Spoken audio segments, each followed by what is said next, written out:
I support most of the policies. I support most of the policies of the right wing. Certainly identify with them more than I support the other team. Doesn't mean it's, for some people that's a party line 100%, and I don't think that's rational. For some people, it's sort of a 51-49. They're really torn between the two. I'm probably closer to that than I am the other way. I'm not going to, I'm pro-choice.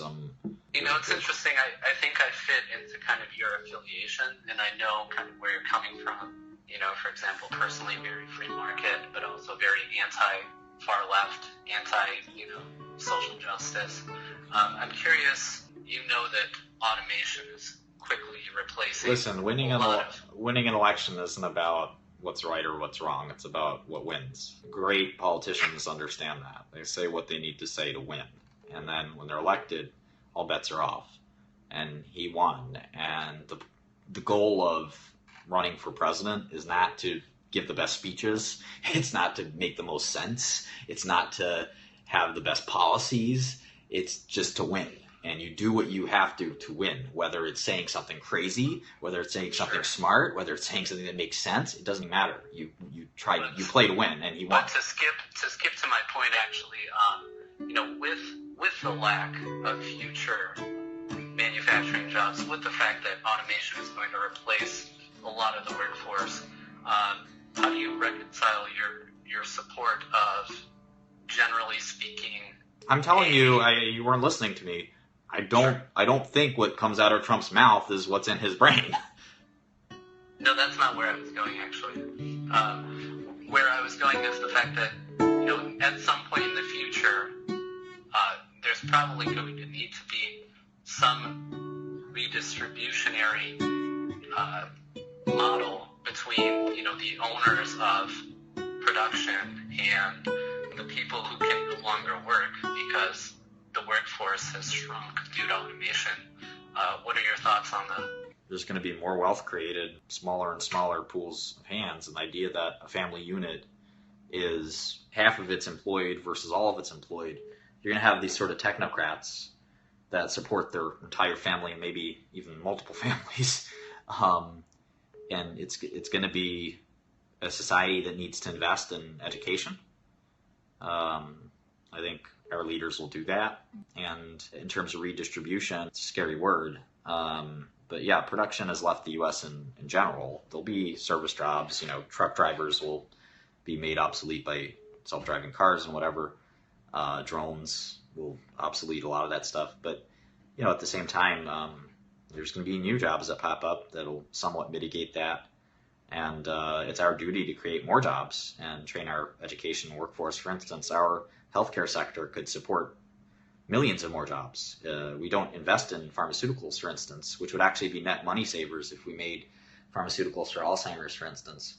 The government could today start an Alzheimer's company, invest $50 billion in it, make one medicine, that's all it would need to make, and recoup its investment handily while also employing, it's hard to spend $50 billion on research and development. That would be Pfizer's entire R&D budget. Pfizer and Merck's entire R&D budgets for 5 years.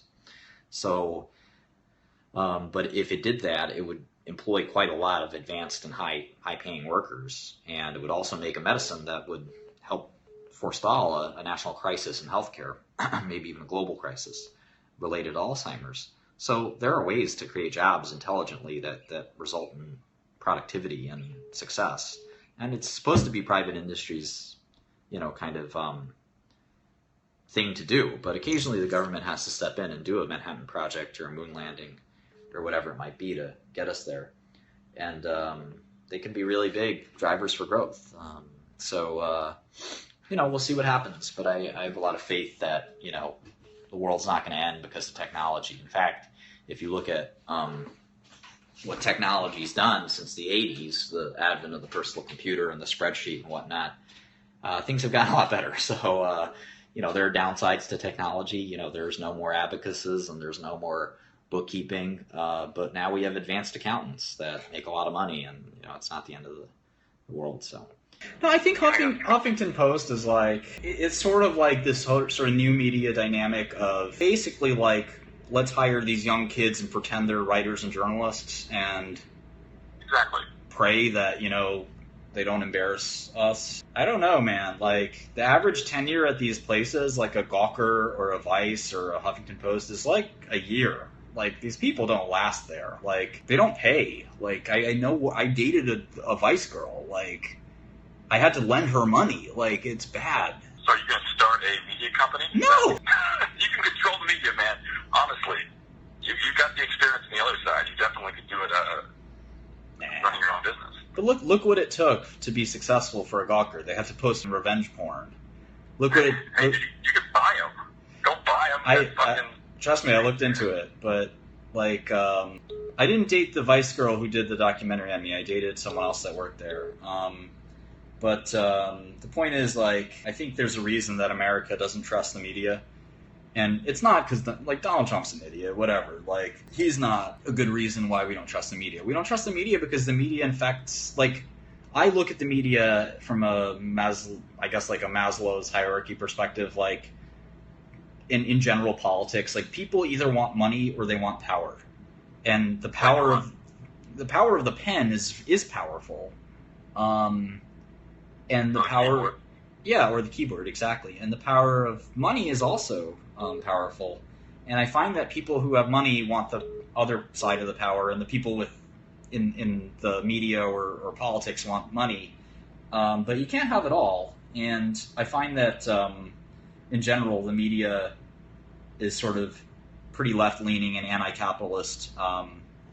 When was the last time you saw an article that was like, oh, this great guy made a billionaire, became a billionaire making a great, product or something? You just don't see stories like that. It's all negative. It's all sort of like, who can we take down? Who can we, like, assault? And I can't help but think, like, it's this 23-year-old kid making $40,000 a year trying to live on that salary, hammering away at a keyboard that an editor tells him to do. Like, it's pathetic to me. With 60,000 in debt on the left. Yeah, exactly, right? Pathetic job. No, yeah, the girl that I dated still hasn't paid me back the loan I gave her. But, yeah, she didn't have any money and she had student debt. If you have the money, you don't want the power of the pen, so to speak, of the keyboard. There's no temptation in that. What can I, what am I going to do? I mean, it's... Control the media? We're at the next phase of technology where the old media moguls are all losing control. Look at all the traditional news sources. But look who's gaining control. BuzzFeed and... I know that's sort of... BuzzFeed's crap, though. That's not going to last, correct? No, it won't. See that kind of news staying? No, I understand that. I see what you're doing on Periscope. Like, this kind of direct-to-consumer approach is more... Honestly, look, I wish I was smarter. My pea-brain makes me sort of stick to things that have low risk, and defining the future of media is pretty uncertain, and for me, I just prefer to... It's too, I've just been trained as an investor to avoid risk, and I prefer making $1 with some certainty than making $50 taking a huge amount of risk, and, that's just sort of the way I'm wired. Do you think that would change if all the student debt or financial burden that was put on these young people to force them to do these kind of jobs, these low-paying jobs that really they can't climb out of debt, especially living in New York? Do you support kind of wiping that clean or giving them a clean slate? Would that help any of this? I think that if you borrow money, you got to pay it back. And if you're stupid enough to borrow money and not have any way to pay it back, then that's... I'm personally zero debt, but I know a lot of people who are massive amounts of debt because the system told them this is how it works. Yeah, don't be stupid. I mean, I hear things, I hear pitches all the time, and I'm from Brooklyn. Like, it's going to take a lot more than some pitch from Penn State to put me in debt. I'm not an idiot. Like, you want me to go to state school and pay $50,000 a year to Michigan University? Are you kidding me? I want to go to City College and pay $2,000 a year, and I'll see you on the other side without $500,000 in debt. I mean, it's just called common sense. Like, yeah, would I rather have... Were you afforded a free education? I went to City University. I don't know. I don't know anything about it. I paid full price at City University, $3,000 a semester. It was amazing, and it was. Look what it paid off for you. City University is great. In fact, City University in New York has graduated more Fortune 500 CEOs than any school. So is this next tech company going to be a Fortune 500? It's hard to get that up there that quickly, but I think it'll be a $500 million company or $1 billion company. You have a brand just created the most hated company in America. I hope That's so. working for it. My question is, why did you, from Congress, you showed up but you didn't answer any questions? Right. You know what the Fifth Amendment is? Yeah, it's the right to keep silent.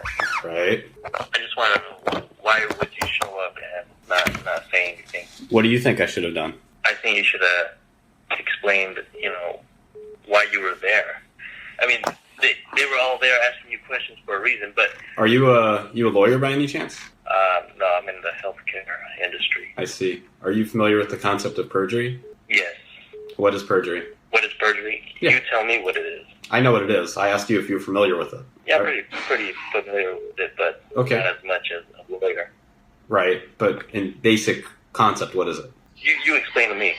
Why do I... All you have to do is say you don't understand it, and I'll tell you what it is. No, it's... I know what perjury is. I've got a lot of legal issues right now, right? So I know... Right. I'm almost like a lawyer right now. I've learned so much about the law, it's unbelievable.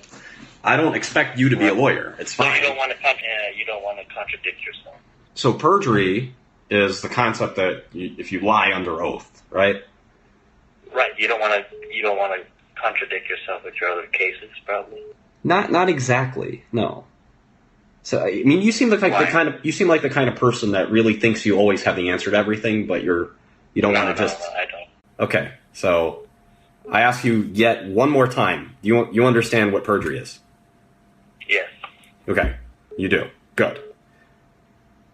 If you perjure yourself You want me to?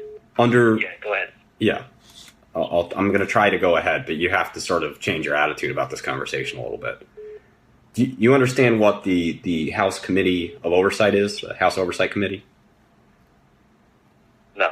Okay. The House Oversight Committee is a bipartisan subcommittee of the House of Representatives that investigates whatever they feel like investigating. It's often for political show. Okay. And the testimony is sworn testimony, right? So it has to be Right. truthful. It's also a 6-hour plus session. Making any false statement, even if it was unintentional, and answering an array of complex questions may lead. I mean, I can ask you 6 hours about your life, and you might contradict yourself, right? It really has nothing That's to. what I said. You didn't want to contradict. No, that's not what you said. You said it was related to my criminal case, which it actually isn't. It's more about within those 6 hours, if you contradict yourself within those 6 hours, or contradict the facts. Like if you said that Medicaid represented 20% of your business when it represented 30% of your business, right? That is technically perjury, right? If you're lying under oath. If you say, well, it's between 20 and 30% or approximately 30%, well, that's not perjury. That would be acceptable. Would that be acceptable? You said it was between... I think it would be much less perjurous to sort of qualify it and give a band or something like that. But in 6 hours of rapid fire testimony, you might not qualify. You might just say, well, our Medicaid exposure is only 15%, so I think you're wrong, Senator or Representative. And these guys are pretty, as you can see, they're pretty political. You know, they wanted Hillary in jail on the Republican side, and the Democrat side wants people like me in jail. And so there's a lot at stake. So my lawyers... Now, perjury isn't normally not anything to be afraid of, right? Perjury is not a serious... Depending on the context, let me take a step back. Certainly, depending on the context, perjury can be extremely serious. If you lied about killing somebody, that's a serious case of perjury. But if you lied about, something being 15% instead of 30%, or maybe you thought you were doing business with one company, but it was another company and you were just confused, these are pretty innocuous cases of perjury. The problem results in that if you already have a criminal matter, any new charge is a really dangerous thing because it typically will lead to like a revocation of bail, for instance. Right. If you're out on bail No, I understand that unintentional is not perjury. I'm just responding to some of the periscope comments. I'm not stupid. Perjury is a willful intention to lie under oath, which again, I don't think. Let me just finish. You were charged with perjury on top of everything you're charged with. It would be a major problem, and the likelihood that it would be a newly politicized charge where they'd say, "Oh, it was definitely intentional." And proving intent is the core of the law.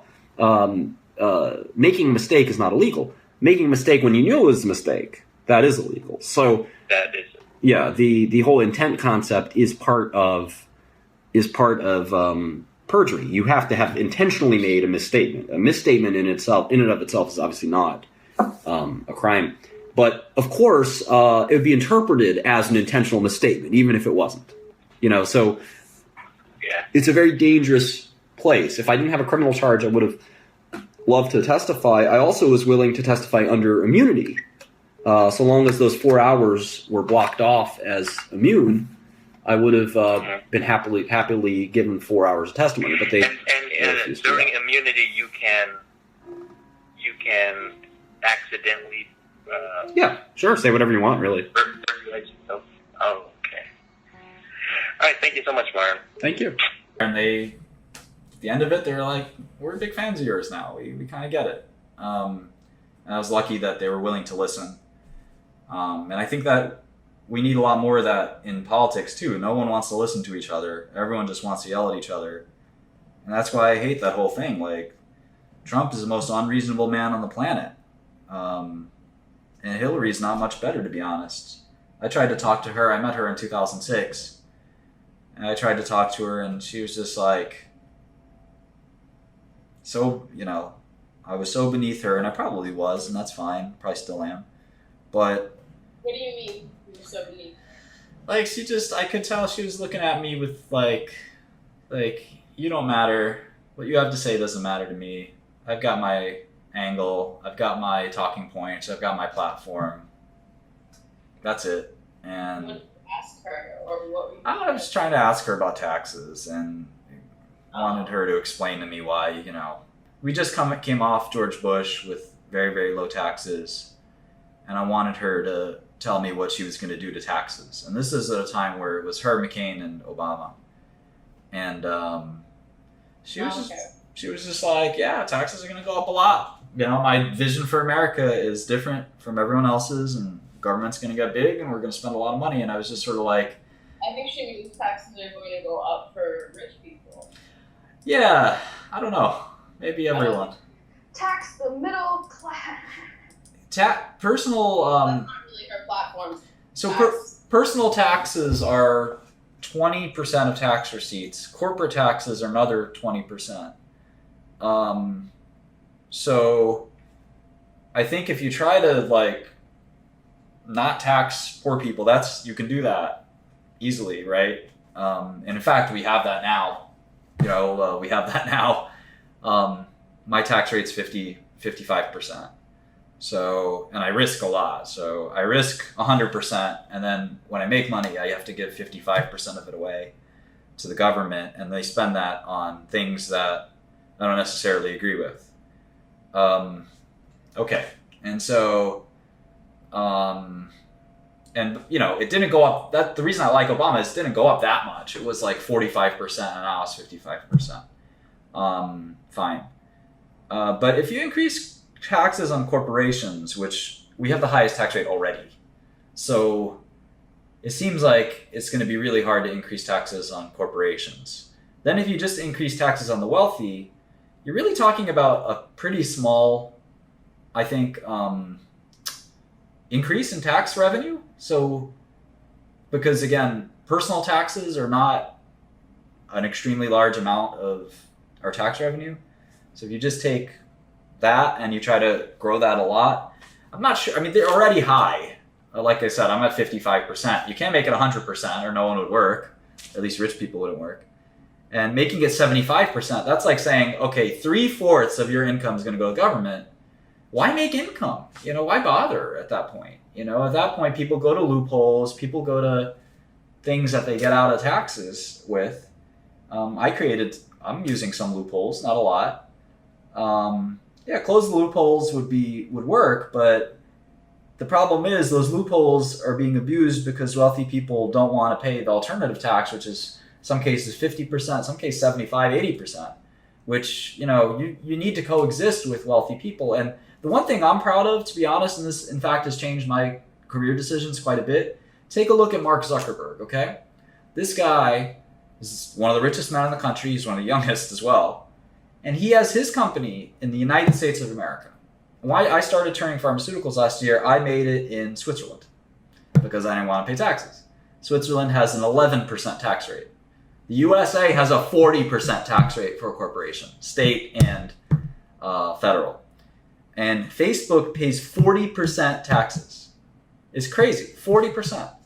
And you would think that that would be a disaster. Nope, Facebook's doing fine.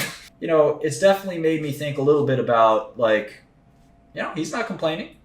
He's doing just fine. He's not using one loophole, right? And he lives right there in California. He pays his taxes.